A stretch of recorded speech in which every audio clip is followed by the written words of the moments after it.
ヶ月のトレーニングっていうのをパントージャーも手伝ってくれたりしたので、日本格闘技界の影響っていうのも少なからずあると思うし、複雑な気持ちはあれど、それはもちろん一個先を常に行く凄さみたいなのをすごい感じましたね。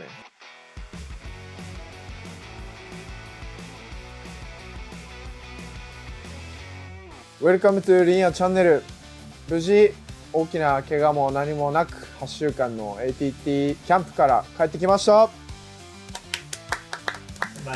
ただいま今日は ATT のちょっとした振り返りみたいなことを話しつつ UFC308 この間行われた大会についても振り返っていきたいと思います。お願いします。お願いします。リンヤさん、はい、ATT 遠征お疲れ様でした。ありがとうございました。約2ヶ月半ぐらいですか？いや、最初はロードトゥ UFC でラスベガスに行ってたんで、それ含めたら2ヶ月半ぐらいにはなりましたけど、実質 ATT に8週間ちょいぐらい。そうですよね。はい。僕たちめちゃくちゃ会いたかったですよ。あ、本当ですか。今日久しぶりの YouTube 撮影ということで、はい。私テンション上がってます。今回は ATT 遠征の振り返りと先日行われた UFC308 の振り返りについて話していただきたいので、はいはい、ATT 遠征の振り返りの方からお願いしたいと思います。はい。まず、ATT 遠征の全体的な総括としてはどんな総括？全局面でレベルアップできたし、なおかつこれからこうどう取り組んでいけばいいのかみたいなのも結構明確に分かった、2ヶ月になったかなっていう。かなり実りのある時間を過ごす。そうですね。毎日トップファイターと組んでスパーリングもできるし、ドリルもたくさんできるしっていう環境なんで。ドリルっていうのは反復練習です。軽い抵抗ありつつ、その中で自分の型を作っていく練習みたいな。ドリルっていうのはいろんなパンチのドリル、キックのドリルとかいろいろ。そうですね。打撃も含めた全部のドリルもあるし、寝技のドリルもあれば、レスリングもあれば、いろんなところで。次に ATT といえばやっぱり今おっしゃられたようにその選手層っていうのがビッグネームたちがたくさんいらっしゃると思うんですが、そういった選手たちとのスパーリングとかその手合わせみたいなのをされたと思うんですけど、リンヤさんとしてのその手応え、言ったらそのもうトップ層の選手と交わった感触っていうか、その辺を具体的な選手名もし言えるんだったら言っていただいてお聞きしたい。軽量級すごい人多いんで名前挙げるので全部じゃないですけど、もちろん京治さん、パントージャ、あとはアドリアーノ、ペドロ・ムニョスとかブルーノ・シューバーっていう選手がいたり、バンタムで言ったらダニー・サバテーロ、パシャット兄弟がいたり、カザフからナイザのバンタムのチャンピオンがいたりとか、ほんといろんなレベル高い選手と毎日練習できましたね。実際にスパーリングみたいなこともされるんですか？スパーリングももちろん週2回、あるんで。今おっしゃられた方たちとも手合わせ、階級が違う方は無理か？階級違っても前後1階級ぐらいは全然やるんで、僕もフレームで言えばフライの選手とかとも全然変わらないんで、いい練習ができますね。UFC310 で対戦が決まってる朝倉海選手がやるパントージャ選手とも手合わせをされていると。自分にとってすごい嬉しいことだったです。言ったらその敵なしってことじゃないですか。今 UFC ではそうですね。1位も2位もとりあえず倒してみよう。階級は下といえども、もう本当のチャンピオンと実際にスパーリングをした感触としてはいかがでしたか？だからより自分が取り組んでいかなきゃいけないようなことがやっぱチャンピオンのレベルになってくるとやっぱついてくるので、そういうのは自分にとってすごい勉強になったっすね。なるほど。当然レスリングに対するなんか自信みたいなのもありましたけど、さらに出た部分もあれば取り組んでいかなきゃいけないなって部分も出たりとか、すごい、いい経験でしたね。パントージャ選手もレスリングって強い？もちろんチャンピオンなんで全部できる上で、特に上からのトップゲームがめっちゃうまいかなっていう印象ですね。実際そうやって拳を交えた上で12月に朝倉海選手がファントージ戦いをするんですけど、はい、もうこれぶっちゃけた話、どっち勝ってほしいですか？どっち勝ってほしい、それはもちろんファントージャです。どっちに勝ってほしいって言われたら、もちろん直接関わりがある、一緒に練習させてもらってるし、いろんな意味で僕の2ヶ月のトレーニングっていうのをファントージャも手伝ってくれたりしたので、もちろん彼を応援してるっていう気持ちはありますね。でもまあ日本人はやっぱ応援したいなっていう気持ちもあるんですけど、甲斐選手が勝つことによっていい日本格闘技界の影響っていうのも少なからずあると思うし、複雑な気持ちはあれど、まあ、ファントージャ応援にはなりますかね。はい。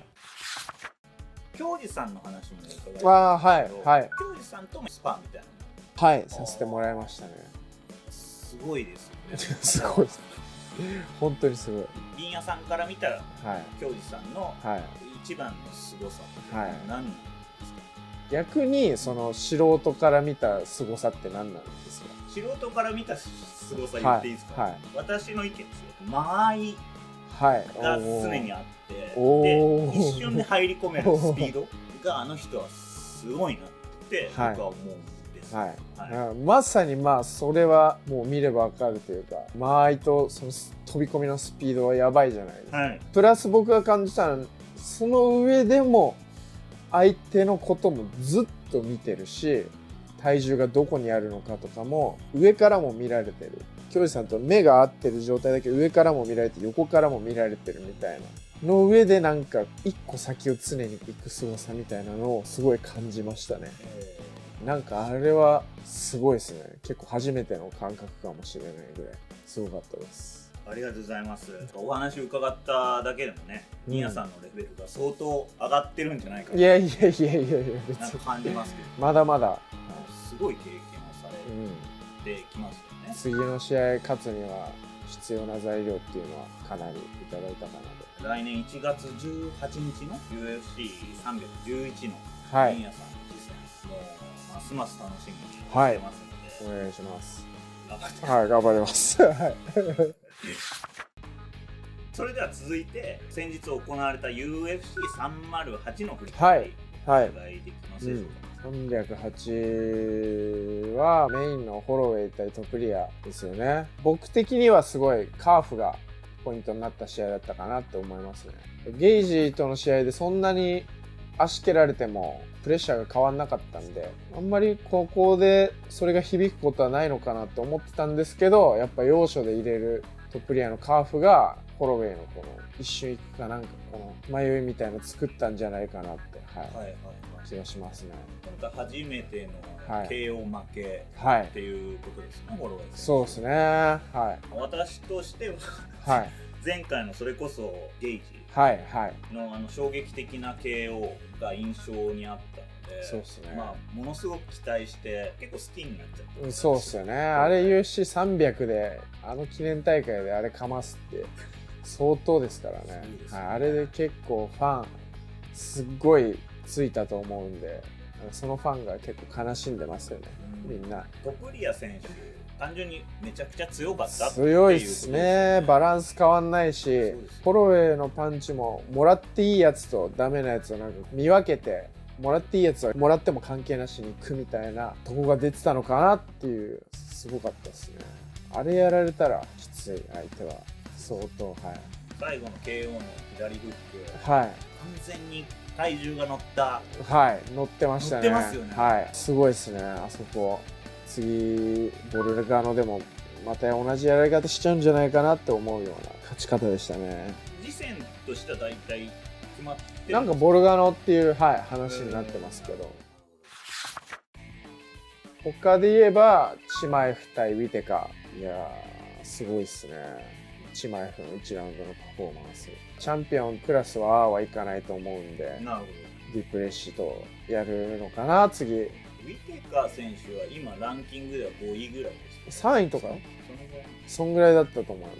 ウィテカそうですね、3位で打撃、でもまあ正直相性的にそんなに事前動画みたいなの出してないですけど、チマエフが相性的にはいいのかなっていうふうに思ってたんで、ただ1ラウンドであんな早くいつもみたいに決めきっちゃうかなと思わなかったけど、パパになってすごい優しくなったのがどう試合に影響するんだろうとかも思ってたけど、相変わらず狂気ムンムンの試合で変わんない強さあるなみたいな感じですね。5ラウンドであの体力の使い方をするのか、であれをしのがれた時どうなるのかっていうのも楽しみだし、チマエフが帰ってきたなっていう感じでしたね。そういうことか。次やるとしたらもうタイトルマッチかな、それぐらいの動きにはなると思いますけどね。そうなると5ラウンドになるからってことですね。カーで3ニャーとやるのか。ちょっと最後聞いときたいんですけど、最後決めがリアネイキッドチョークじゃないですか。でタップアウトがだいぶ早かった。前歯をこの下の歯が折られた。もともと弱かったみたいですね、見てた。それでもう一気にやられちゃった。ごめんのとの締めで多分ボリボリボリっていったんじゃないですか。びっくりタップみたいな感じだったですね。どっちみちやられてたと思いますよ。以上がATT 遠征の振り返りと UC308 の、メインとセミ2試合についての振り返りになりました。皆さんご視聴ありがとうございました。最後まで見てくださってありがとうございました。チャンネル登録といいねボタンよろしくお願いします。おしゃべりくそ野郎その研究おもろいですね。でもマジで俺一生懸命やってるから。それ聞きたい。